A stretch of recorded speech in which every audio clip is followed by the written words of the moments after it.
baba na yule mama walikuwa na siri yao. Sasa yule kijana akitoka kule kwake anaenda kwa rafiki yake kumtembelea, anaenda na akajani kanyasi kwenye mdomo, kajani fulani, anaenda nako kwenye mdomo, amekakata, utafikiri kama vile kala nyama. Kumbe ile nyasi ndiyo mambo yote. Kama wanakutania huku, ile nyasi kwenye mdomo inanyoka wapi? Si unanielewa eh? Lakini kama watakutania huku, yule babu utaona ile nyasi ameipindisha kwenye mdomo. Iko kwenye mdomo, imepindia wapi?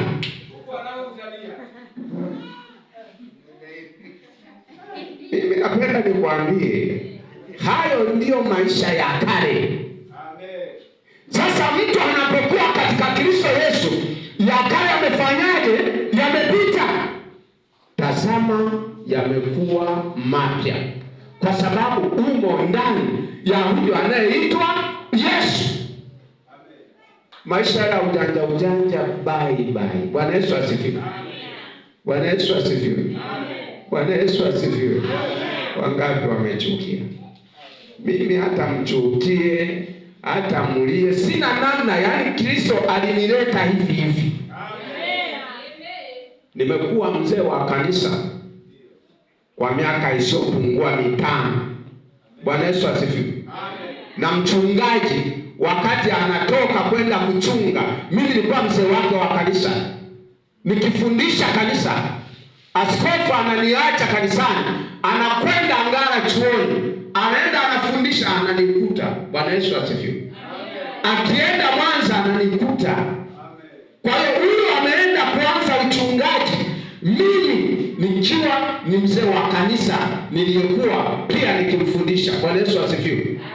Lakini leo ni kaka amenitangulia kufungua huduma. Ubarikiwe mchungaji. Ubarikiwe. Huyu sasa ni kaka. Amenitangulia. Na mimi ninakusihi, ukilelewa vizuri, unakwenda kufanya kazi vizuri. Kuna somo moja huwa ninalifundisha, linasema kupandwa ukijumuisha kustawi sawasawa na matunda. Bwana Yesu asifiwe. Yaani kama umepandwa alafu ukastawi, yaani kule mwishoni huwa ni matunda. Bwana Yesu asifiwe. Bwana Yesu asifiwe. Leo hapa anamtumikia Kristo. Huyo alipandwa akastawi, leo anatumika kwa Kristo. Bwana Yesu asifiwe. Haleluya. Na wewe ukikubali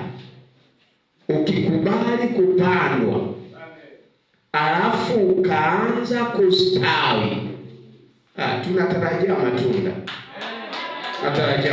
Bwana Yesu asifiwe. Bwana Yesu asifiwe.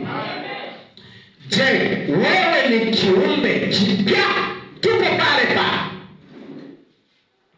Fungua kitabu cha Wakorintho wa kwanza, ile sura ya 15 na andiko la 45-46.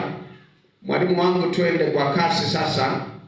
Tuangalie hapa 15:45-46.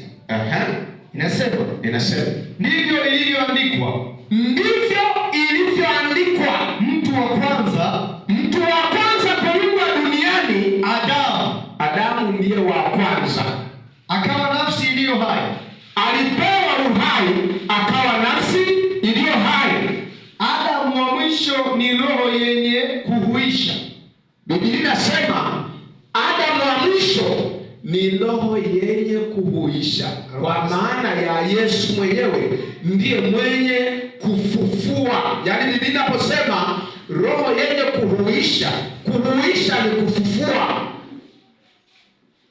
Yesu ndiye mwenye uweza wa kufufua kila kitu kwenye maisha yao. Bwana Yesu asifiwe.